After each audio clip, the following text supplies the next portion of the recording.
Hi again, YouTube. So today I am going to go and do the childhood questions tag that I've seen online, and I watched Luke and Ingrid do recently.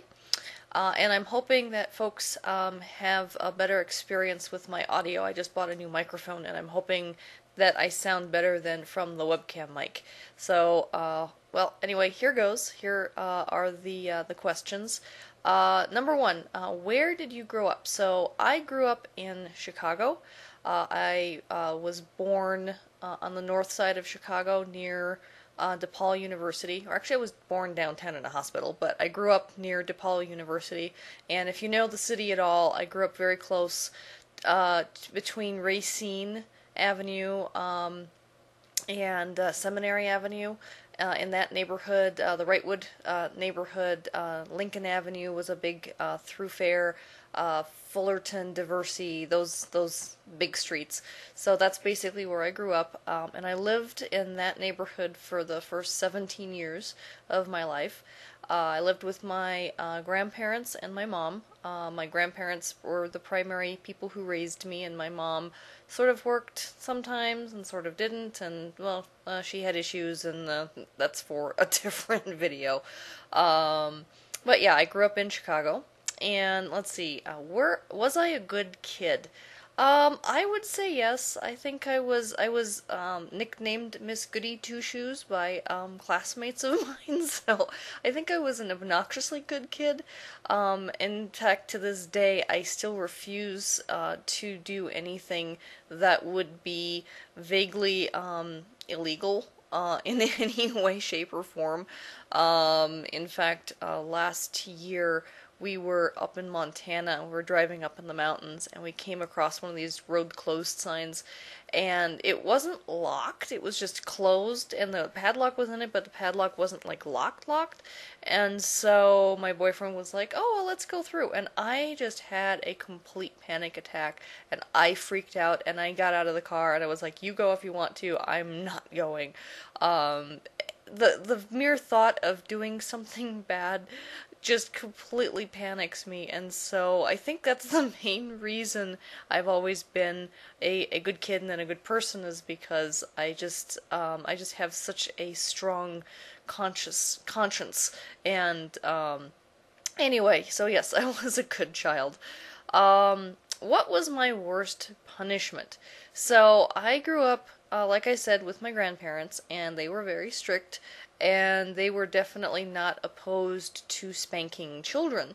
And if I was bad in any way, shape, or form, if I tried to lie, which, you know, as good of a kid as I was, I did try a couple of times, and I regretted it greatly later on.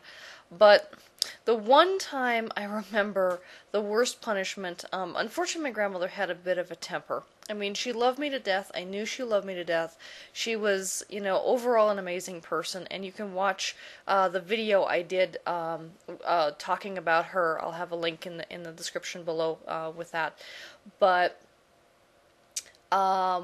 she did have a bad temper, and she sometimes would just snap and have these fits of just blind, what I call it blind rage, because she wouldn't remember that she did it afterwards.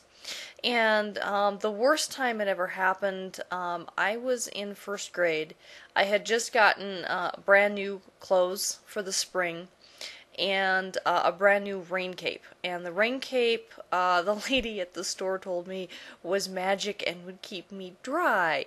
She didn't specify dry from what, like rain, but, you know, just dry from water. So I took her at her word, and the first chance I had, I went out to recess and jumped in some puddles and sat in some puddles, and honestly really believed that I was completely dry and I wasn't wet at all. And of course I was soaking wet and muddy and dirty and completely ruined these brand new clothes. And when my grandmother picked me up from school, they had put my sweater in my backpack, and it also ruined all my books in my backpack too.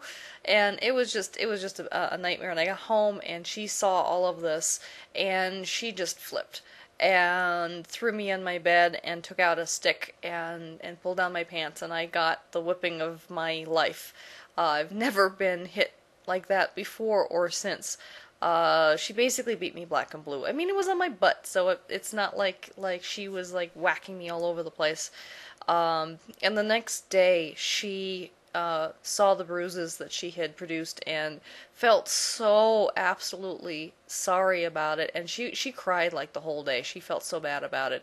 So I was able to forgive her. And while that was bordering on child abuse, I don't think I would have reported her for that kind of a thing.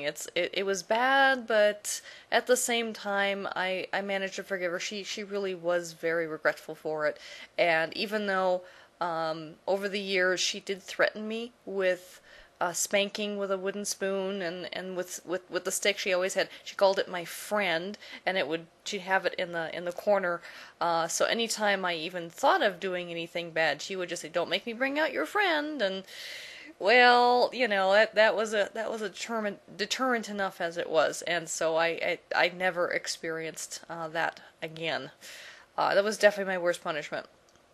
Let's see, what did I do during the summers? Well, I was an avid reader. I didn't have a lot of friends, as I mentioned in my other videos, but I loved to read. I've been reading since I was age 4, and so I would probably spend most of my time either in the library or carting books back and forth to the library and just sitting in my room reading for hours, endless hours. One of the other things I liked doing this summer was playing in the backyard. I was a bit of a tomboy, and I loved making mud cakes and playing with the insects in the backyard and just kind of doing all sorts of stuff and getting myself dirty. And my grandmother actually had special clothes for me that were just for the backyard so that I could get them dirty and it didn't matter, and she wouldn't have to get mad at me for it. So anytime I played in the backyard, I had my special backyard clothes that were old and worn, and it didn't matter how dirty I got them. And but that was always a lot of fun, with just playing in the backyard or just spending hours and hours endlessly reading and living in these different fantasy worlds. Let's see, what is my best childhood memory? Going to Germany. We have some relatives back there. My grandmother was the oldest of 10 children, and she she was still in touch with her siblings. And when I was 6 years old, I had a chance to go with, I think her sisters pooled some money together because we were too poor. We couldn't afford the flight all the way to Germany. But they pulled the money together for her and me to go and come over for a visit, and we spent 3 months, spent an entire summer there. And it was just amazing. I got to eat all this awesome German food, and because I was already fluent in German, it was awesome. And it was so funny, my cousins over there kept asking me to say stuff in English, and I couldn't remember my English. I was only 6 and we didn't speak much English at home. We mostly spoke German, and the only English I knew was Sesame Street. And after spending I think we spent a whole month with my grandmother's one sister, Hilda, and then we went to southern Germany, and that's where my cousins were. And at that point, it had been like a whole month of just German and no English. And at that point, when they were asking me to say something, I was like, I don't remember. Which was a little embarrassing, but at the same time, it didn't matter. I mean, they accepted me, and they were like, "Oh, you're our American cousin, and you speak such good German, and it's really cool." And so that was a really fun time for me, and I got to go back a couple more times later when I was 10 and when I was 12 for shorter trips and get to hang out with my cousins again, and it was a lot of fun overall. So those are some of my favorite childhood memories. Alright, that ends the first part of the childhood tag video. This video was way too long, so I had to chop it into 2 pieces, and so look for part 2. This was the end of part 1, and see you at the next part of the video. Bye.